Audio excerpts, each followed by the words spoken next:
بەناوی خوای گەورە سڵاوتان لێبێت بەڕێزان لە ماوەی 15 ساڵی ڕابردوو دەسەڵاتدارانی هەرێم پەیوەندیەکانی هەرێم و بەغدایان لە بەرژەوەندی خۆیاندا بەکارهێناوە. هیچ کاتێک لەسەر بەرژەوەندەکانی خەڵکی کوردستان پەیوەندیەکانیان لەگەڵ عێراق ئاڵۆز نەکردووە.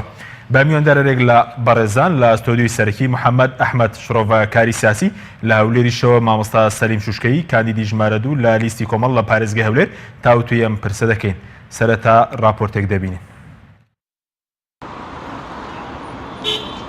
لە ماوەی 15 ساڵی ڕابردوودا دەسەڵاتدارانی هەرێم بە پێی بەرژەوەندی تایبەتی خۆیان پەیوەندیەکانیان لەگەڵ عێراق ڕێکخستووە.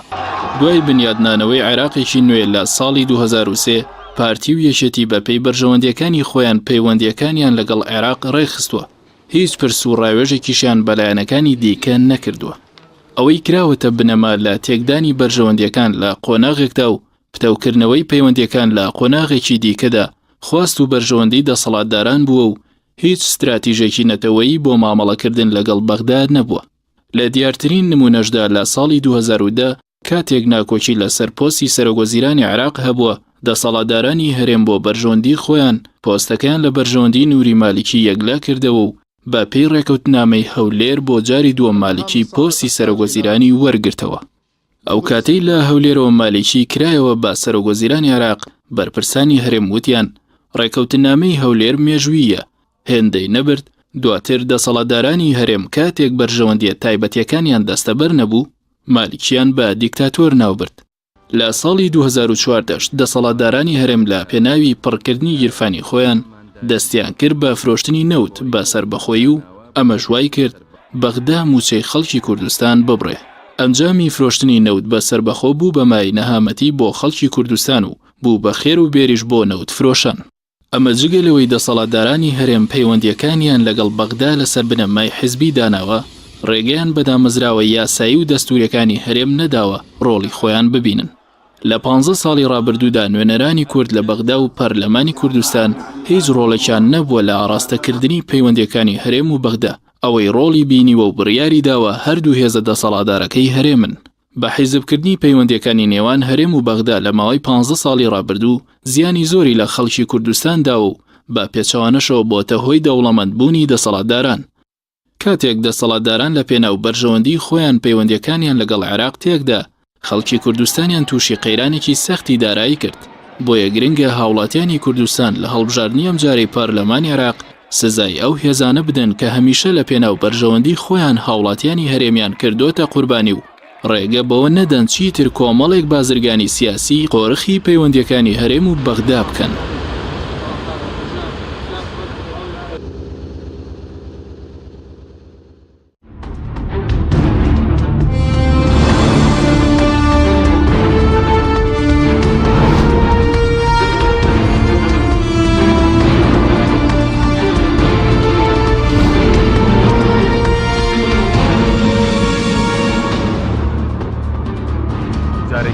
سڵاوتان لێبێت بەڕێزان، سوپاس بۆ میوانەکانمان. کاک محەممەد بەخێر بنەگە سەرەتا لە بەڕێستانەوە دەست پێ بکەین. لە ماوەی 15 ساڵی ڕابردوو پەیوەندیەکانی هەرێم و بەغداد لەسەر چ بنەمایەک بەڕێوە چوون یاخود بنیادنراوە؟ بەنای خی گەورە و مهرەبان، بێگومان لە دوای 2023ەوە کە جارێک تر عێراقی نوێ بنیادنایەوە لە عێراقها کورد ڕۆڵی گەورەی بینیوە و یەکێک بۆ لە فاکتەرە زۆر سەرەکیەکان لە بنیادنانەوەی ئەم عێراق نوێیە. حتمما ئەمەش لەسەر کۆمەڵێک بنەما و پرەنسیپ و پلانێکی بەرنامە بۆ داڕژناو نەبووە لە پێشوەختا بەداخەوە، بەڵکو لەسەر بنەمای ئەوەی دوو حیزب لە هەرێمی کوردستانەوە چوونەتە بەغا بە نوێنەرایەتی کورد، لەوێ ئەوەندەی کە ویستیوانە و کردویانە ئەنجامیان داوە. لە دەرەنجامە لەبەرەوەی بە شتێکی بەرنامە بۆ داڕژراو نەبووە و پلان نەبووە و لە زۆربەی حاڵەتەکانە بەرژەوەندی خۆیان و حیزبەکانیان و بنەماڵەکانیان لە پێش بەرژەوەندیەکانی ترەوە بووە، شتێک لە بەغا بنیادنا کە ئەم دەرەنجامی لێکەوتۆ کە ئێستا ئێمە تەعاملی لەگەڵاکەین و مامەڵەی لەگەڵاکەین. ئەگەر بە ئاراستی بە شێوازێکی تر بڵێن، هەندێک هەنگاوی باش نراون لە بەغدا لەوانە نووسینەوەی دەستوری عێراقی. دەستوری عێراقی وەکو وەسیقەیەکی گرنگ لە عێراقا بەشێکی باشی ناڵێن هەموو مافەکان بەڵام بەشێکی تا ئەندازێک باشی مافەکانی کوردی تا نووسراوەتەوە لەم دەستورەیە بەڵام چەندێک لە بنەما باشەکانی ئەم دەستورە کە لە بەرژەوەندی گەلی کووردە جێبەجێ کراوە بەشێکی زۆر لە پۆست و پلەپایە لە بەغا وەرگیراوە لە 2023 هەتاوەکو ئێستاشی لەگەڵا بێت بەڵام چەندێک ئەم پلە و پۆستانە لە بەرژەوەندی کورد و میلەت و چەسپاندنی مافەکانیان و جێبەجێکردنی بەرگە دەستوریەکان و بەدەستهێنانی مافەڕەواکانی میلەتی کورد بەکار هاتووە تا ئەندازێکی زۆر نەخێر توانراوە لەوەیە کۆمەڵێک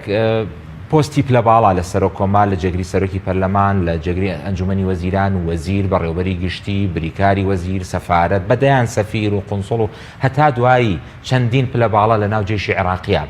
چەندین ئەفسەری پلە باڵا کە شوێنی گرنگ و حساسیان لە ناو جێشی عێراقیە هەبووە بەڵام چەندێک توانیوانە ئەم پۆست و پلانە لە بەرژەوەندی گەلی کورد بەکاربێنن ئەتوانین بەتا ئەندازێکی زۆر بڵین بەداخەوە نەتوانراوە بۆیە بەڕاستی جۆری بەشداریکردنی کورد لە بنیادنانەوەی عێراق و لە حکوومەتی عێراق لەسەر بنەمایەکی حیزبی و لەسەر بنەمایەکی شخصی و لەسەر بنەمایەکی بەدەزێنانی بەرژەوەندیەکان و بەداخەوە نەتوانراوە لەوێ نوێنەرایەتێکی ڕاستەقینەی میلەتی کورد بکرێ نەتوانراوە لەوێ بە پلان و بەرنمەیەک ئەوەی کە پێویستە کورد وەکو قوارەیەک وەکو هەرێم وەکو میلەتێک وەکو میلەتێک کە 80 ساڵی ڕابردوو لە عێراقا مافی خوراوە و ژێردەستە بووە و مافەکانی زەوت کراوە چۆن ئەمانە بتوانین جارێک کە بەرەزوتە لە سەرتاوە کورد لە عێراقا ڕۆڵی سەرەکیە بوو ئەو لاوازبوونی کە کورد مەسەلەن ساڵ بە ساڵ پێگەی کورد بە دوای خۆی داهێنا پەیوەندی بەوە بوو کە بەرژەوەندیەکان ینی نوێنەرایەتێکی حیزبی بوون و پەیوەندیەکان لەگەڵ بەغدا پەیوەندیەکی حیزبی بوون بێگومان دوای ڕوخانی ڕژێمی عێراقی ئەبینین عێراق یەک پارچە بریتی بوو لە فەوزا تاکە هێزێک کە لە ناو عێراقی نوێیە خاوەنی هێز بوو و پتەوتر بوو و دامەزراوتر بوو و میلەتێک و جوگرافیایەکی لە پشتەوە بوو تەنها میلەت کورد بوو ئەگەر نا شیعە و سوننەکان هاتبوونە سەر وەزعێک و بارودۆخێک نەجێشی عێراقی مابوو نە موسەساتی عێراقی مابوو عێراق داگیر کرابوو حاکمێکی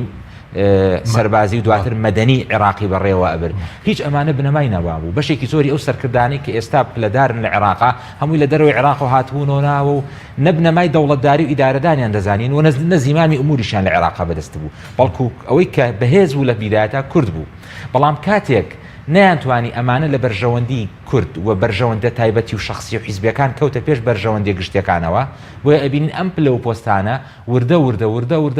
هەمووی پێگەکانی لاواز بوو لە عێراقا چ ئەوەی کە لە دەست درا و چ ئەوەشی کە ماوەتەوە بە لاوازی ماوەتەوە نەتوانرا وەکو پێویست بخرێتە خزمەتی استراتیجە گرنگەکە و بخرێتە خزمەتی وێنە گشتیەکە کە بریتیە لە هەرێمی کوردستان و میلەتی کورد و بەدەزێنانەوەی مافەکانی خۆی و زیاتر چەسپاندن شپرزەیەک و شیرازە شێواویەکی یەکجاری کورد لە ئاراستی جیاواز هەبوو ئاراستەیەک لە عێراقا ئیشیە کرد کە ئەویست پێگەی خۆی بەهێزکات ئاراستەیەکی تر ئەویست نەخێر عێراق وێران بێت ئاراستەیەکی تر ئەویست زوو بێنە دەرەوە لە عێراق هەموو ئەمانە بەیەکەوە وای کرد کە ڕۆژ بە ڕۆژ پێگەی کورد لە عێراقا لاواز ببێ ئەو بنەما سەرەکی کە عێراقی لەسەر بنیاد نابوو کە بریتی بوو لە تەوافق کە کورد لەمە زۆر سوودمەند بوو لە ڕابردووە بە حکمەوەی ئێمە کەمینەیەکین لە ناو 328 ئەندامی ئەنجومەنی نوێنەرانی عێراقا کورد خاوەنی 60 ئەوەندە کورسیە هەرگیز و هەرگیز ناتوانێت زۆرینە لەوێ بەدەستبێنێ ئەگەر بێت و لەسەر بنەمای تەوافق ئەم ڕاتە ڕێوە بەڵام ئێمە وامان کرد بە جۆرێک لە جۆرەکان ڕاستە عەرەبەکانیش بە سوننە و بە شیعەوە ئەوان هەرگیز و هەرگیز نانویستووە بەعقڵەتێکی شۆڤێنی کاریان کردو بەڵام ئێمەش کار ئاسانی باشمان کردو بۆ ئەوەی کە ئەم تەوافقە لە عێراقا تێکچێ لە دوجارە زررمەندی گەورە لە تێکتونی تەوافق لە عێراقا ئێمەی کوردەکان بووین ئەبینین هەموو ئەو پرۆژە یاسایانەی کە لە ئەنجومەنی نوێنەرانی عێراق لە ساڵانی ڕابردوو بەدەل لە تەوافق تێپەڕیوە هەمووی زەرمەند بووە کورد. سوپاس دەکەم کاک محەممەد ئەگەر بچینە هەولێر لای مامۆستا سەلیم مامۆستا زۆر سوپاس بۆ بەشداریکردن لە بەرنامەکەماندا بە بۆچوونیەوە لە ماوەی 15 ساڵی ڕابردوو ئەوە کێ بڕیاری لەسەر چۆنیەتی پەیوەندیەکانی نێوان هەرێم و بەغداد داوە ئایا ئەو بڕیاردانە لەسەر بنەمای شەراکەت بووە لە نێوان حیزبەکان و بەپرسکردن بووە بە خەڵکی کوردستان؟ بەناوی خوای بەخشندەی میهرەبان سڵاو ڕێزم بۆ بەڕێست و بۆ میوانە بەڕێزەکەت و هەموو بینەرانی کەناڵی ئاسمانی پێیان لە ڕاستیدا ئەگەر تەماشا بکەین چاوێک بە مێژووی 15 ساڵەی ڕۆڵی کورد لە بنیاتنانەوەی عێراقی نوێدا بخشێنین دەبینین کە کورد ڕۆڵێکی لاوازی هەبووە ئەو ڕۆڵە گرنگەی کە کورد دیویەتی یاخود لایەنە سیاسیەکان دیویانە بیزات پارتی وێچێتی بۆ بەدەستهێنانی مافی دەستوری نەبووە بۆ دەستەبەرکردنی ئەو مافە دەستوریانە نەبوو کە لە دەستوری عێراقا و لە عێراقێکی اتحادیدا بەدەستی بێنن زیاتر هەوڵی پۆست و پارەیان داوە لە بەغدا و بەش بەڕوونی و بەڕۆشنی دیارە کە هەوڵیانداوە چێهەیان چەند وەزیریان هەبێ چەند مدیر عامیان هەبێ چەند پۆستیان هەبێ و چەند پارەیان لە بەغداوە دەستکەوێ بۆیە هیچ لەو خاڵە دەستوریانەی کە بۆ کورد گرنگ بوو نەکاریان لەسەر نەکردووە بۆ نمونە بۆ کورد گرنگ بووە کە بتوانین قانونی نەوت و غاز لە عێراقدا تێپەڕێ لە کاتێکا کە عێراق لاواز بووە بۆ کورد گرنگ بووە کە بتوانرێ مادەی 140 جێبەجێ بکرێ کاتێک عێراق بەهێز بووە و هەرێمی کوردستان لە لوتکەی قووەتدا بووە زۆر لەو بابەتە دەستوریانەکە لە بەپێی دەستور بەپێی یاسا دەیتوانی شەڕی لەسەر بکا و بەدەستیان بێنین لایەنە سیاسیەکان بە تایبەتی کە ئەو کاتە تەنها دوو لایەنی سیاسی لە بەغدا وەکو بە شێوەیەکی گشتی بوونیان هەبووە نەیانتوانیوە هیچ مافێکی دەستوری بۆ گەلی کورد بەدەست بێنن هەتا وەکو گەیشتۆتە قۆناغی ئێستا لە بیرمانە کاتێک کە یەکێک لە وەزیرەکانی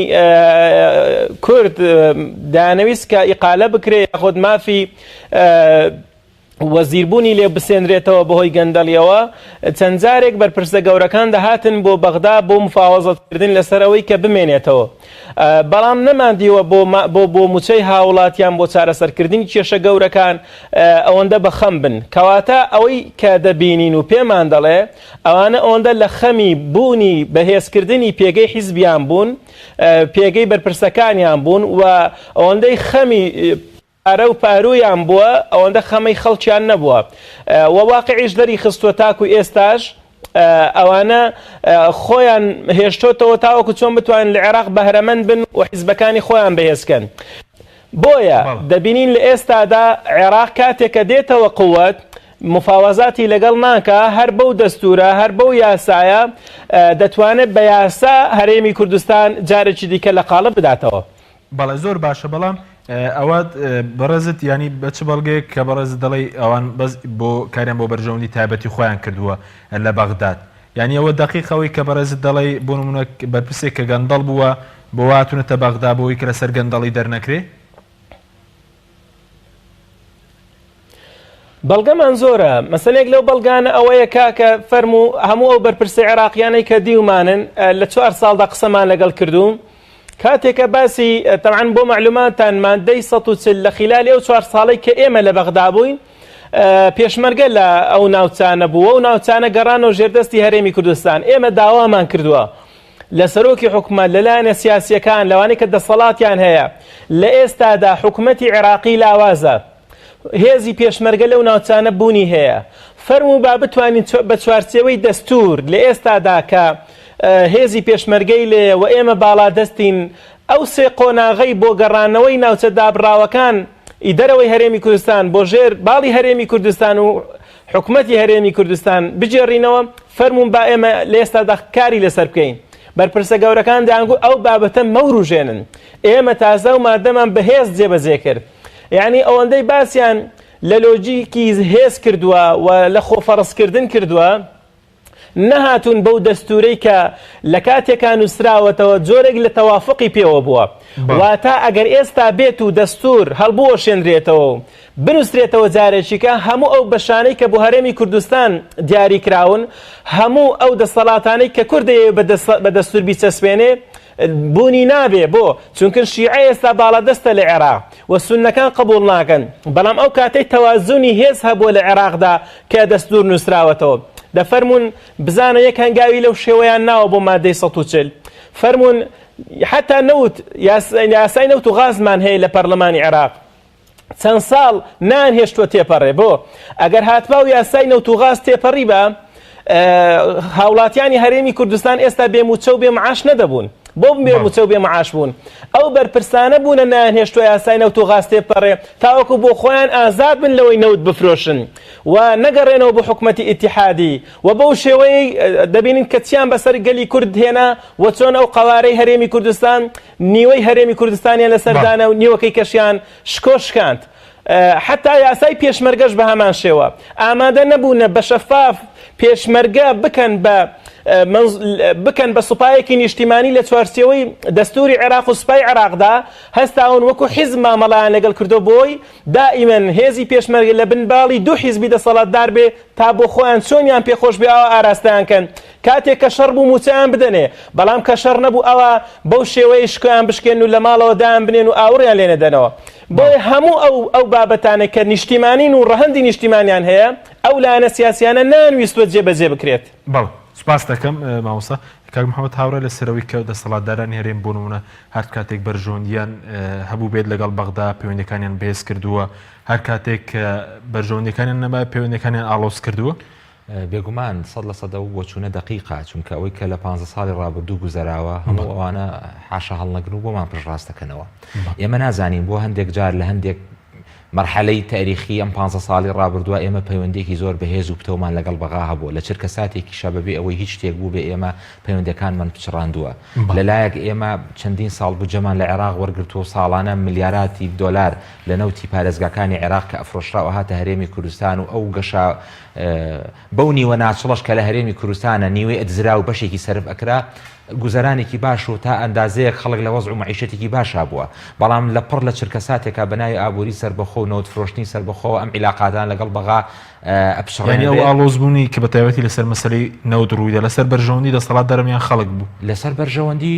دەسەڵاتداران بووە هیچ پاساوێک نییە چونکە ئەوەی کە زەرمەند بووە لە مواقعە خەڵک بووە خەڵک قوتی بڕا ئەگەر ئێمە ئەو بودجێمان لە بەغاوە بۆ بهاتە خەڵک نە مشکلەی موچەی ئەبوو نە خەڵک مشکلەی خزمەتگوزاری ئەبوو هیچ کێشێک لە هەرێمی کوردستانە نابوو هۆکار چی بوو پاساو چی بوو ئێمە هەستان شیعاری ئەوەمان هەڵگر کەوتمان نەوت بەسەر بەخۆی ئەفرۆشین لە کاتێکا بەرپرسەکانی عێراق پیانەوتین کاکە نەوت لەسەر ئیعلام پیانەوتین نەوتەکەی خۆتان هەڵگرن لە ژێر زەویەکەتانە بۆ جیلەکانی داهاتوو ئێمە بودجەتان بۆ دەنێرین تر بۆ نەوتی خۆتانە فرۆش ئەمان لێرە ئەیان و نەخێر کاکە ئێمە ئابووری سەربەخۆەکەین و نەوت ئەفرۆشین و بودجەمان لە ئێوە ناوێ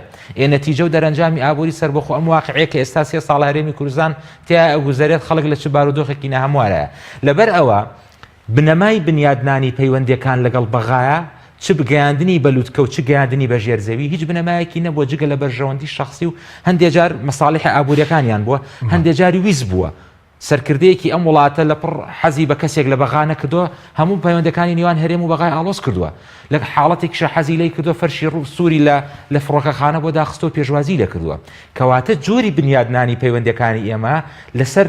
بنەمای سنتەربوونی هاوڵاتی کورد نەبووە لەسەر بنەمای بەرژەوەندی بزنسمانەکان و سەرکردە سیاسەکان بووە ڕوویدا پەیوەندی بە مەسەلەی بەرژەوەندی دەسەڵاتداران هەبوو ئەو کاتێک کە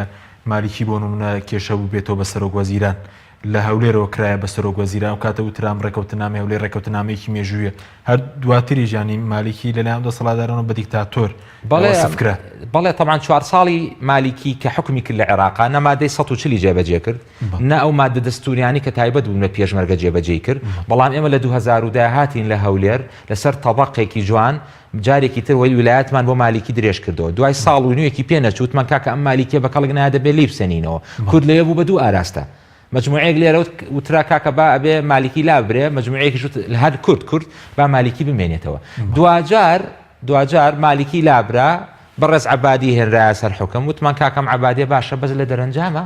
ئەو جۆری تەعاملێکی ئێمە کردنمان نە عەبادیەکە ئەو فریشتەی ئاسایە بوو کە برادران وەسفیانەکرد لە مامەڵەکەی هەرێمی کوردستانیش لەگەڵ بەغایە بەو شێوازە بوو کە بنیادنان بێ لەسەر ئەساسی ئەوەی کە چۆن ئێمە بتوانین پێداویستیەکان و بەرژەوەندەکانی میلەتی خۆمان دابینکەین لە هیچ شوێنێکی دنیای نییە کاک حەکیم دەسەڵاتدار حکومدار ئەوەی کە خەڵک بەڕێوە ئەبا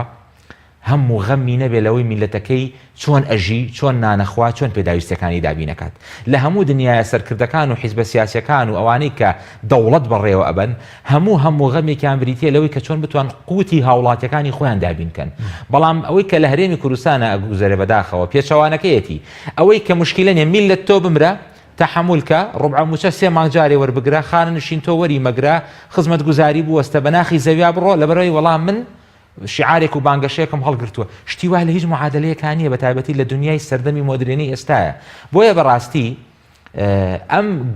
گەمە ناتەندروستەی کە ئەم برادرانە لە هەرێمی کوردستان بە تایبەتی هەردوو حیزبی پارتی وێشێتی کە ئەنجامیان دا و لەگەڵ جۆری مامەڵەکردنا لە کاتێکا چون فەردە دۆلاریان لە بەغاوە هێناوەتەوە لە کاتیشا کاتێک گەیانزانی نەوتەکەی خۆیان بەبێ ڕقابە و بەبێ چاودێری ئەفرۆشن و بەشێکی زۆریشی بۆ خۆیان و بۆ کۆمپانیەکانی خۆیان و بۆ سەرکردە سیاسەکانی خۆیانە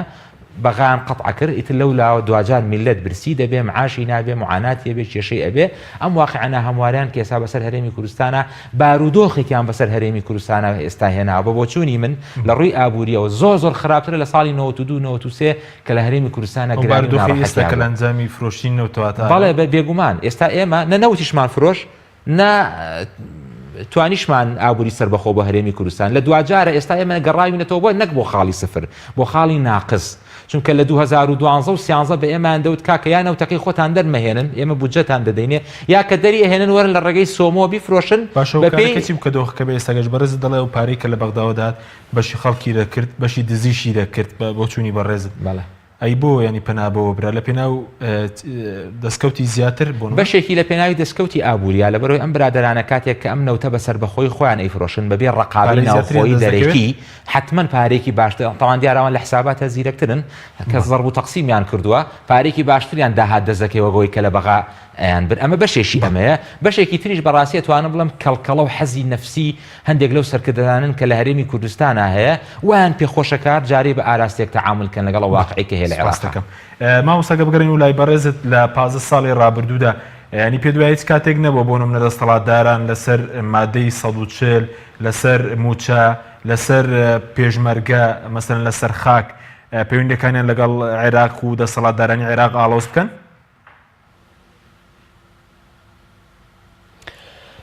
ئەوەندەی ئەمن تەماشام کردووە هاوڵاتیانی هەرێمی کوردستان زۆر باش ئەوانیش دەرک پێ دەکەن کە بەرپرسەکانی ئێمە بە شێوەیەکی میزاجی لەگەڵ بەغدادا معاملەیان کردووە واتە ئەوەندەی لەسەر بابەتی شەخسی و بە شەخسەنەکردنی بابەتە گەورە نیشتیمانیەکان ئەوەندە هەوڵیانداوە بە شەخسی بکەن ئەوەندە هەوڵیان نەداوە بە شێوەیەکی دەستوری یان لەسەر ڕەهەندی نیشتیمانی کار بکەن بۆ نمونە سەرەتا هاتوون بە جەعفەریانەوە گرتیان جەعفەری کەسێکی شۆفێنیە و ڕەگەز پەرستە نیشتیمان عێراقیانە کار ناکات دەبێت دوور بخرێتەوە هاتن مالیکیان هێنا گوتیان تەبعاً مالیکی بۆ معلوماتان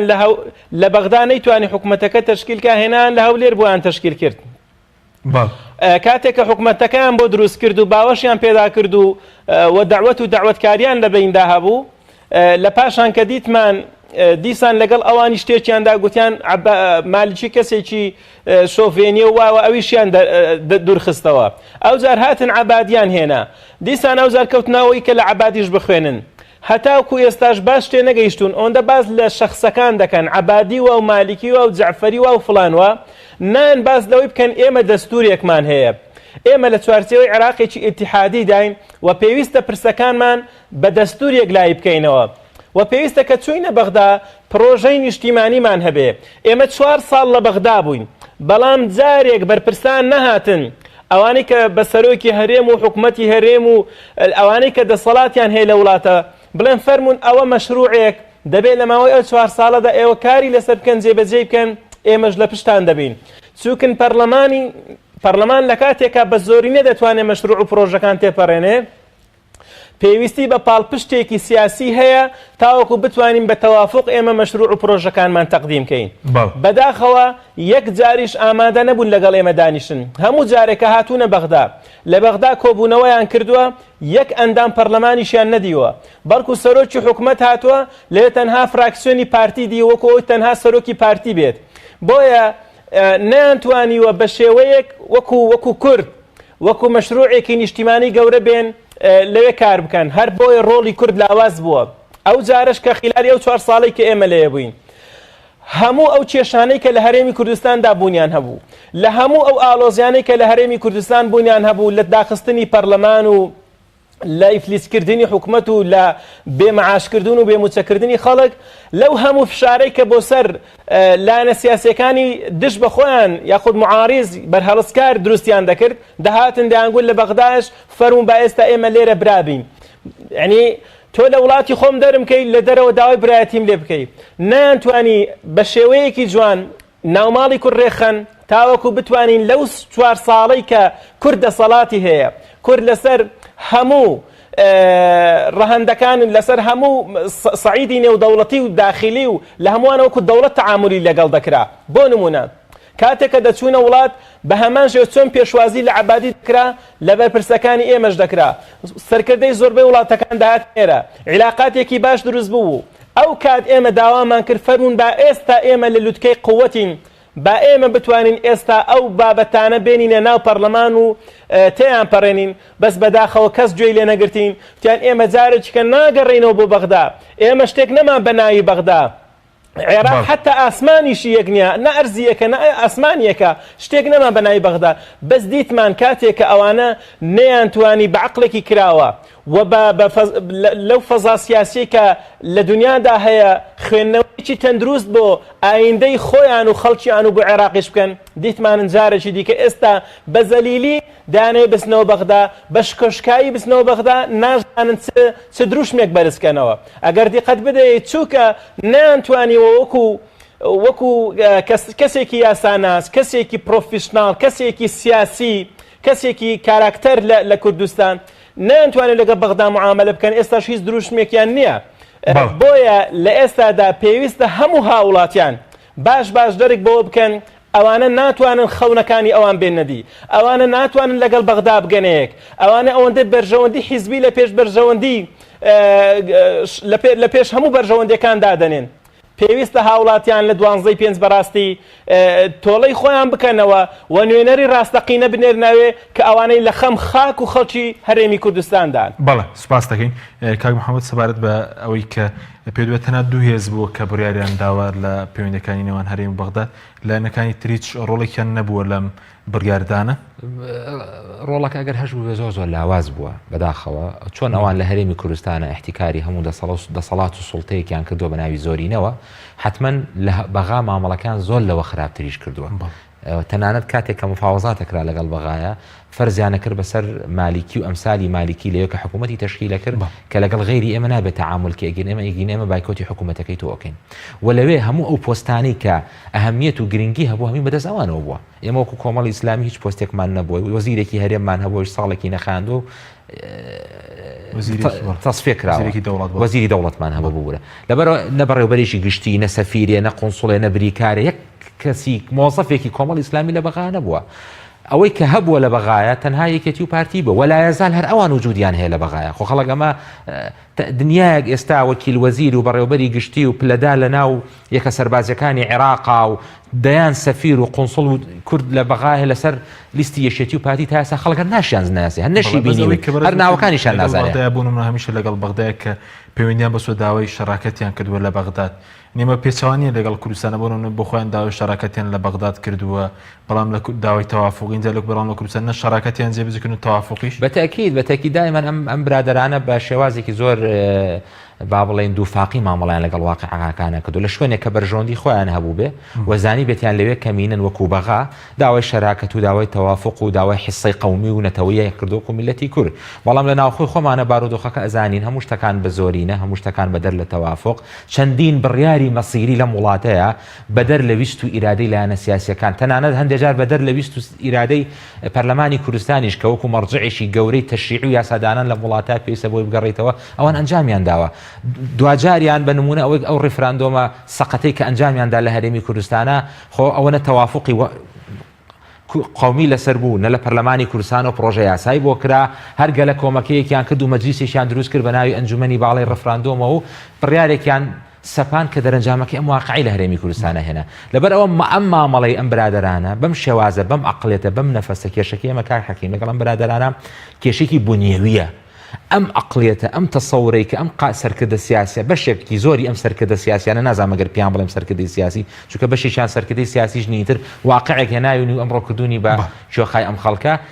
ئەمانە ئەم عەقڵێتە ئەم بیرکردنەوە ناتوانێت ئیداری دەوڵەتێک و میلەتێک بدا بەرەو ئایندەیەکی ئارام ئەم عەقڵێتە ناتوانێت دەوڵەت دروستکە ناتوانێت قەوارێکی ئارام دروستکە ناتوانێت جێشیشی موسەساتی دروستکە ناتوانێت ئابوووریەکی چەسپا و دامەزرا و دروستکە حتا تەنانەت ناتوانێت سلمی کۆمەڵایەتیش بپارێزێت یعنی هەندێک جار ئەبینی ئەم برادرانە تەسریحاتی وا ئەدەن سلمی کۆمەڵایەتی خەنە خەتەرەوە یعنی ئەگەری پێکدادان هەیە لە ناو میلەتە لەبەر ئەم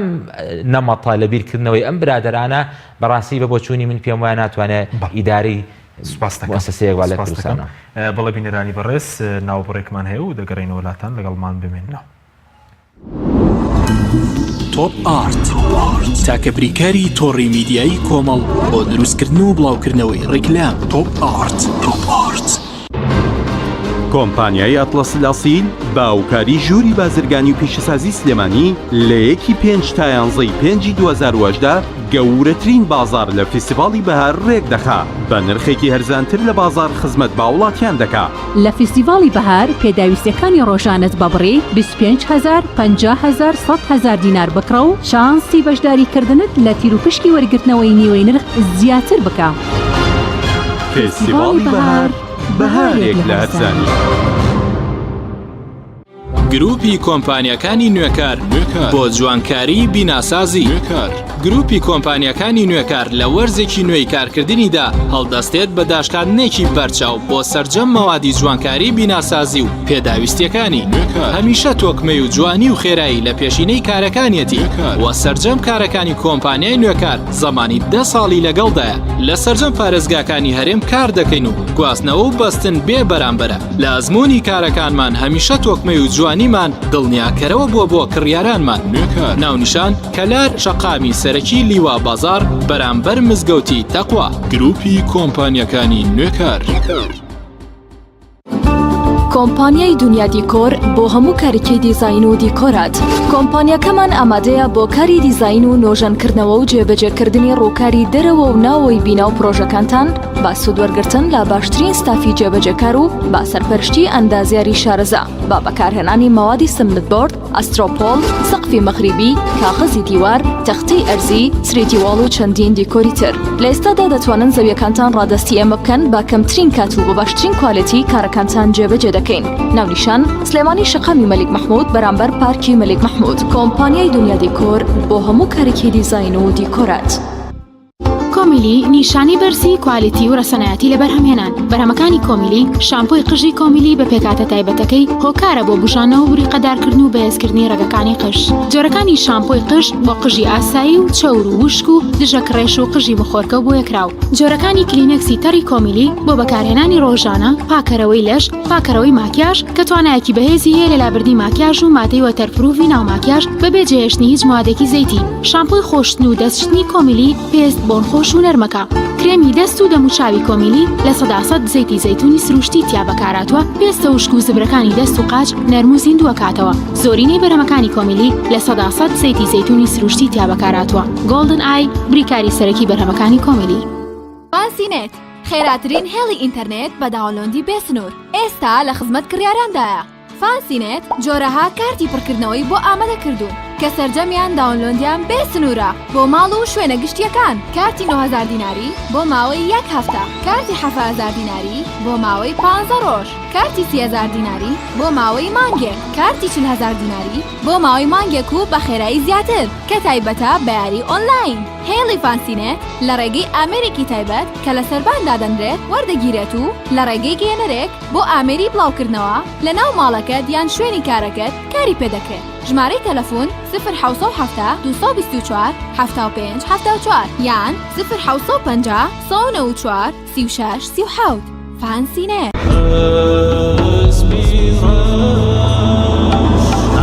ئەزانن چیا ئەسپیڕەش سەرچاوی چێژە و ڕەونەقدار و گەش بەراکەت و خێر پێویستی ماڵە وەرن لای ئێمە بانە بن بێبەش برنج و ساوار شعری ئەو چایە ماش و نیسکون و ڕۆن و لۆبیایە ئەسپیڕەش تەنیا و بێوێنە و جیایە چی خواردن هەیە هەمووی مەلایە هێندە هەرزانە کەس نابێ بێبەش کوالێتی بەرز و تام و بۆنی خۆش بەرهەمە شازاکانی ئەسپیڕەش بەرهەمە شازاکانی ئەسپیڕەش بەرهەمەکانی گروپی ئەسپیڕەش. تۆپ ئارت تاکە بریکاری تۆڕی میدیایی کۆمەڵ بۆ دروستکردن و بڵاوکردنەوەی ڕیکلام. تۆپ ئارت.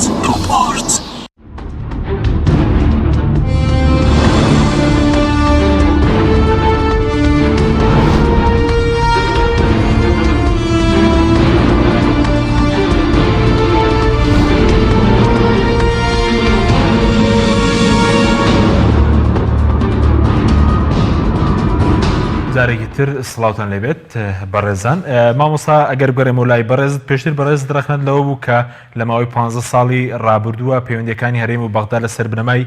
حزبی داڕێژراون. ئێستا خەڵکی کوردستان لە بەردەم هەڵبژاردننی 12/5 بۆ پەرلەمانی عێراق پێتان وایە هاوڵاتیان توانن چ ڕۆڵێکیان هەبێت لە داڕشتنەوەی ئەم پەیوەندیانە لەمەوە دووە بە شێوازێکی نوێ؟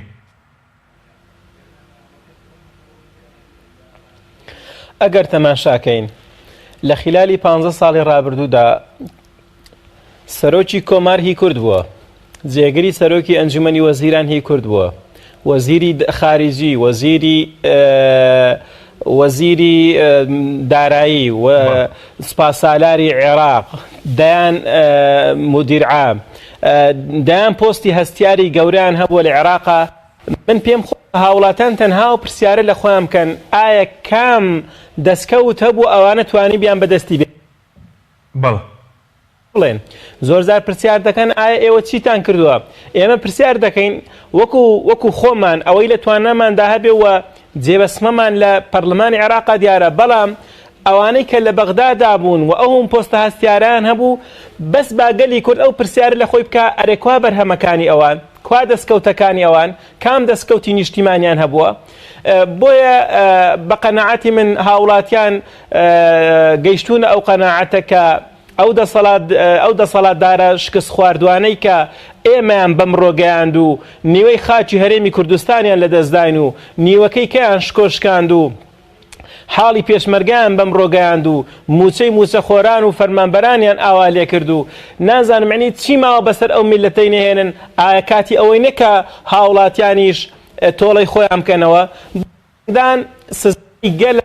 دەسەڵاتدار شکست خواردوەکان گەندەڵکان لە 15 دەبێ ئەوان بە دەنجی خۆیان بە ئیرادەی خۆیان بتوانن نوێنەری ڕاستەقینە بنێرن تاوەکو لەو تەنگژە ناخۆشانە ڕزگارمان بێ، تاوەکو لەو چەقبەستوە سیاسیە لە هەموو بوارەکاندا کە گەلی کورتی کەوتووە ڕزگارمان بێ. دەبێت هاوڵاتیان ئەو جهودە بکەن. ئەوەی جێگای داخە ئەوەیە ئەو دەسەڵاتە سەر ڕای ئەوەی لە بوارە سیاسی و عەسکەری و هەموو بوارەکانی کە شکستی هێناوە توانیویشتی کار بکە لەسەر میزاجی هاوڵاتیان تا بێتاقەت بن، تا توانای دەنگدانیان نەبێت. یەکێک لەو بەرپرسانەی کە من دیتومە هی کورد دەیگوت یەک لە وایەتانەی کە من کەتم پێیەتی و لایەنەکەی من و حیزبەکەی ئومێدی لەسەر هەڵچنیوە ئەوەیە بێتاقەتی هاوڵاتیانە لە دەنگدان. ئەگەر ئەوان نەچن بۆ دەنگدان ئێمە وەکو خۆمان دەمێنینەوە. بە تەکیدی ژوایە کەسێکە ناچێت دەنگ بدا بۆی ئەو دەموچاوانە بگۆڕێن و ئەو سیاسیانە بگۆڕێن کە ئێمان بە ڕۆگەیان مانای وایە ڕازیە بۆ حاڵی کە تێیدا بین. بێگومان دەبێت ئەو وەزع بگۆڕێ و ئەو وەزعەش ناگۆڕێ و ئێمەش ڕزگارمان نابێ ئیلا لە ڕێگای سندوقی دەنگدانەوە نەبێ، ئەو دەستا و دەستکردنی دەسەڵاتە نابێ ئیلا لە ڕێگای دەنگدانەوە نەبێت. بەڵێ کەواتە بە بۆ چوونی ئێوە دوای 12/5 ئەوە دەنگی هاوڵاتیانی هەرێمی کوردستانە بڕیار دەدا لەمە دووە پەیوەندیەکانی نێوان هەرێم و بەغدا هەروە خۆی بمینێتەوە یاخود گۆڕانکاری تیا بکە؟ هیچ گومانی تێدا نیە. ئەگەر هاوڵاتیان پێیان خۆش بێت بەو شێوەیە بژین کە موچەیان نەبێت، بەو شێوەیە بژین ڕۆژێک داوای سەربەخۆی ئابووری بکەین بەڵام پێمان نەکرێ، ڕۆژێک بۆ بڵین ئێمە بە زەبری هێز گەڕاند مادەی 140مان جێبەجێ کرد و بەڵام لە شەو ڕۆژێکا بەجێی بێڵین، ئێمە لە هیچ بوارێکان نەگەڕێینەوە بۆ دەستور، نەگەڕێینەوە بۆ یاسا، بە لۆجیکی حیزبی و میزاجی و شەخصی کار بکەین لەگەڵ بەغدا بێگومان وەزعمان هەر ئاوا دەبێ هەر بەو شێوەیە دەمێنینەوە. بۆیە ئێستا تۆپ لە ساحەی هاوڵاتیاندایە. هاوڵاتیان لە 12/5 دەبێ بیسەلمێنن ئایا چیان دەوێ، ئایا پێیان خۆشە بەو شێوەیە بمێننەوە، ئایا پێیان خۆشە بەو شێوەیە ئەو کەسانی کە شکۆی وڵاتیان شکاند، شکۆی پێشمەرگایان شکاند، 1700 پێشمەرگیان بە شەهیدکردندا و 11,000یان بە بریندارکردندا کەچی هەمویان لەسەر تەبەقەیەکی زێردایەوە دەست حەشدی شەعبی و حکومەتی عێراقی بەبێ ئەوەی یەک تۆز بتوانن بەرگری بکەن. حتا وایان لێ کردووە کە پێشمەرگە ئەو کاتێک کە ئیشیان پێ بووە سرودی نیشتیمانیان لەسەر گوتووە پێیان هەڵاگوتووە و موچەکان تەوزیع کرد، بەڵام کە شەڕیان پێنەما کە ئیشیان پێنەما بزانن چیان بەسەر هێناوە. بێگومان هەم دەبێ پێشمەرگە، هەم پۆلیس، هەم ئاسایش، هەم هاوڵاتیان، هەم موچەخۆران، هەموو هاوڵاتیانی هەرێمی کوردستان لە 12/5 ئێستا ئیرادەی ئەوانە دەنجی ئەوانە ئایا دانەی بۆ شێوەیە بمێننەوە یان دانەی لەو قەیران و قوربەسەری ڕزگاریان بێت. بەڵێ سوپاس دەکەم کاک محەممەد سەبارەت بە ڕۆڵی هاوڵاتی ینی چوونی ئێوە دەتوانێت ینی چاوەڕێ دەکەن کەم جارە گۆڕانکاری بکات لە پەیوەندەکانی هەرێم و بەغداد لەم هەڵبژارنە چونکە پێشتر پەیوەندەکان بۆن لەسەر بنەمای حیزبیدانراون بۆن لە مەسەری نەوتە ڕەچاوی بەرژەوەندی هاوڵاتی نەکرێت ڕەچاوی بەرژەوەندی بەرپرسان کرێت. حتمما ئەم هەڵبژاردنێکی زۆر گرنگە بە نیسبەتی هەرێمی کوردستان هەڵبژاردنێکی چارەنووسازە. بۆ چارەنووسازە لەبەرەوەی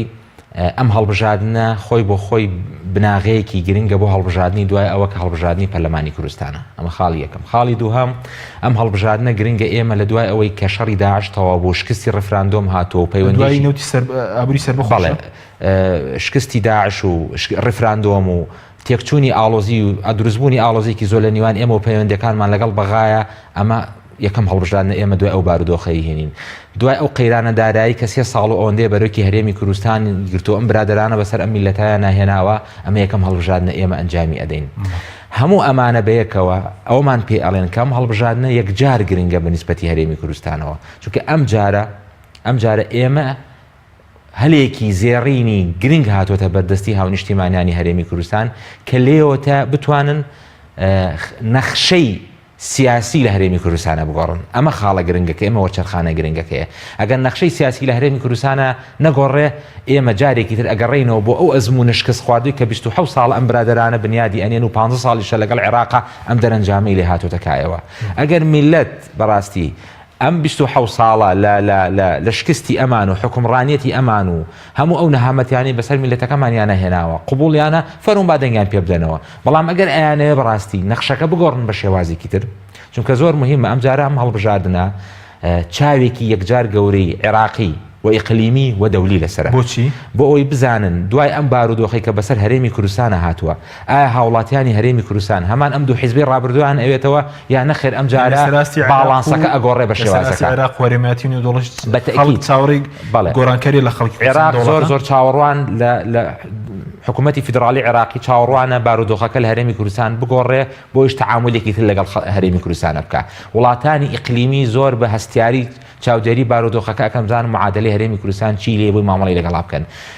ئەمریکا و ئەوروپا و چاودێرانی نێودەوڵەتی زۆر بە وردی ئێستا متابعیم هەڵبژاردن ئەەکەن بزان نەخشەی سیاسی لە هەرێمی کوردستان تەمان لە عێراق بەگشتی و بەتایبەت ئێمە کە باز لە هەرێمی کوردستانەکەن چی لێ بەسەر دێ دوای ئەم 3 ساڵ و نیوەی بارودۆخەی کە کۆمەڵێک شتی گرنگ هاتوۆتە پێشەوە لەم 3 ساڵ و نیوەی کە لە ڕابردووە هەبووە. قەیرانی دارایی شکستی ئابووری سربەخۆ فرۆشتنی نەوت شەڕی داعش ڕفراندۆم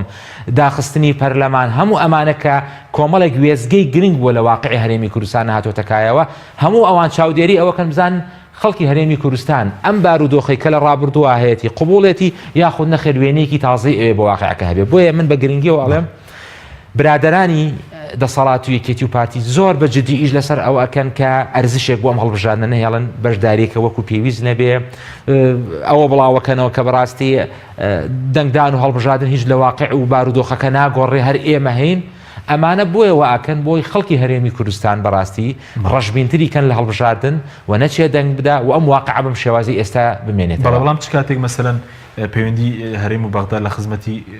بۆ خەڵکدا دەبێت بەڕاستی چ گۆڕانکارێک بۆن ئەگەر گۆڕانکارێکە ڕێژەیی بێ یاخود زۆر بێ خەڵکی کوردستان ئەم جارە خۆی بڕیاری لێوەدا بەتاکید دەگەر خەڵکی هەرێمی کوردستان و ناوچە دابڕێنراوەکانیش کە ئەوانیش بایەخێکی یەکجار گرنگی هەیە ئەو برادرانە بەو دەردایان بکە ئێستا کورد لەو ناوچانە وەکو میلەتێکی زەلیل ئەچێتە ڕێوە کە ژمارەیە کورسی زۆر گرنگیتیایە و هەرێمی کوردستانیش بە هەمان شێوە زۆر گرنگە کە ئێمە خەڵک ئەوە باش لەوە تێبگا کە پێویستمان بەوەیە ئێمە گۆڕانکاری گەورە بکەین لە واقعەکی هەرێمی کوردستانە. ئەگەر بارودۆخەکە بەم شکڵی ئێستایا بە تەغییرێکی زۆر بەسیتەوە بێتەوە کایە ئەوە بەڕاستی ئێمە خەڵکی عێراق و ئیقلیم و وڵاتانی دەریشەوەڵان کاکیان دیارە خەڵکی هەرێمی کوردستان هەرم برادران و هەرم دەموچاو هەرم واقعی پێ قبوڵە. بەڵام ئەگەر پێچەوانەکەی بگۆڕێت و گۆڕانکارێکە بە ئاراستەیەکا بێت کە ئەم هێزانەی تر کە هێزی دژە گەندەڵ بوون کە هێزی دژی ئەم واقعە ستەمکاریە بوون کە لە هەرێمی کوردستانە هەیە و بەیداخی ئەویان هەڵگرتووە کە دەبێت ئەم واقعە بگۆڕێ بە خۆیان و بە ئەزمونە سیاسیەکان و بە سیستەمە سەقەتەکەیانەوە ئەگەر ئەم خەڵکانە بێنە پێشەوە و ئەم حیزبە سیاسیانە نوێنەرایەتی هەرێمی کوردستان بکەن لە بەغا بێگومان ئێمە وەکو کۆمەڵی ئیسلامی بە سوێ نوێنەرەوە بەقەدەر چەندین نوێنەر و چەندین ویزگەی گرنگمان لە بەغا تۆمار کردووە بێگومان ئەگەر ئەم سوێنەری کۆمەڵی ئیسلامی زیابێت حتمما دەنگێکی زیاتر و گۆڕانکاری و هێز و پاڵپشتێکی گەورە دروستەبێمان و ئەتوانین گۆڕانکاری لە بەغا گۆڕانکاری زۆر زیاتر و گەورەتر لە بەغا دروست بەرەزووتر ئەم هەڵبژارنە پەیوەندی دارە بە هەڵبژارنەکانی داهاتووی کوردستان بۆ پەرلەمانی کوردستان بەڵام بۆ نمونە خەڵک دەنگدا بۆ نمونە بۆ هێزێک بۆ عێراق یعنی دەبێت کار و چالاکیەکانی کوردستان چوار ساڵی ڕابردوو و لەسەر ئاسی عێراقیش بە شێوەیەکی گشتی لە 15 ساڵ و لە 4 ساڵە بە تایبەتی بکرێتە پێوەەر طبعاً بەتاکید خەڵک بۆ دەنگەدا کاتێک تۆ هەڵبژاردنێک بۆ هەڵبژاردنێکی تر مابینی هەڵبژاردن ئەو 4 ساڵی کە هەیە پێوەرە بۆ هەڵسەنگاندنی قەوارە سیاسیەکان ئێمە لە 4 ساڵی ڕابردوومانە لە هەرێمی کوردستانە ئەمەی کە خەڵک مامەڵی لەگەڵا کردو ئەم واقعە چ لە هەرێمی کوردستان چ لە بەغا ئەمە دەبێت ئەمە پێوەرە بۆ ئەوەی کە ئێمە ئایا ئەم برادەرانە باشیان کردو یا خراپیان کردو شکستیان هێناوە یاخو سەرکەوتوو بوون ئەمە پێوەرە بۆ ئەوی خەڵکی هاوڵاتیانی هەرێمی کوردستان و شیارانە دەنگ بدەن بەڕاستی و ئەم واقعی کە لە هەرێمی کوردستانە هەیە بگۆڕێ و بتوانین ئێمە بە ستافێکی بەهێزترەوە بچینەوە بەغا تاوەکو بتوانین مامەڵەیەک و شەڕێکی گەورە ئەم جارە لە بەغا بکەین لەسەر بڕگە دەستوریەکان لەسەر مافەڕەواکانی گەلی کورد لەسەر پاراستنی قەواری هەرێم لەسەر جارێکی تر گێڕانەوەی بودجەیەکی شایستە و دروست بۆ هەرێمی کوردستان تا خەڵکی لە واقع و قەیرانە بە سەختەی کە تێکەوتۆ ڕزگار بێت. سپاس دەکەم مامۆستا گەورم و لای بەرز کاتمان کەمەوە سەبارەت بۆی کە ئێوە لە هەولێرن و پێشتر زۆربەی بڕیارەکان لەبەرەوەی کە حکوومەت و پەرلەمان لە هەولێر لەوێ دراون بۆ مامەڵەکردن لەگەڵ بەغدایە ینی چاوەڕێکی گۆڕانکاریێک دەکەن لە خەڵکی هەولێر بۆی کە ڕۆڵی گەوریان هەبێ بە تایبەتمەندی پایتەخت کە گۆڕانکاری بکەن لە پەیوەندەکانی هەرێم و بەغدایە بەدەنگەکانیان. بێگومان هەولێر و هەولێریەکان بە هەموو ناوچەکانی کە سەر بە پارێزگای هەولێرە زۆر بێتاقەت بوون لەو دەسەڵاتە و هەموو ماوەی 15 ساڵ ئەو دەسەڵاتیان لەگەڵ بەغدادا تاقی کردوتەوە دەبینن ئەو بەرهەمەکەیەتی و ئەوە نەتیجەکەیەتی بۆیە پێویستە لەسەر هاوڵاتیان ئەو هاوڵاتیانەی کە هەموو ناسۆر و خەمێکیان چێش بەدەست ئەو حکوومەتەوە بەدەست ئەو دەسەڵاتدارانەوە هەڵوێستی جوامێرانەی خۆیان بنوێنن و بۆ بەغدا بە تایبەت شاری هەولێر شاری هۆلاکۆ بەزێن کە دائیمەن دژی گەندەڵکار و ستەمکار بووە پێویستە بە دەنگەکانی خۆیان و واجبە لە سەریان بە دەنجی خۆیان ئەو ستەم و ئەو زۆرداریە دوورخەنەوە و بە شێوەیەک بەڵێ بە کورتی چیان لەبیر نەچی وڵاتیان بە کورتی سوکە کاتمان نەماوە بە کورتی دەڵێن هاوڵاتیانی شاری قەڵاو منارە و دەوروبەری و پارێز ئەو قەزا و نەحیانەی کە لەگەڵن و هەموو ئەو گوندانەی کە سەر بە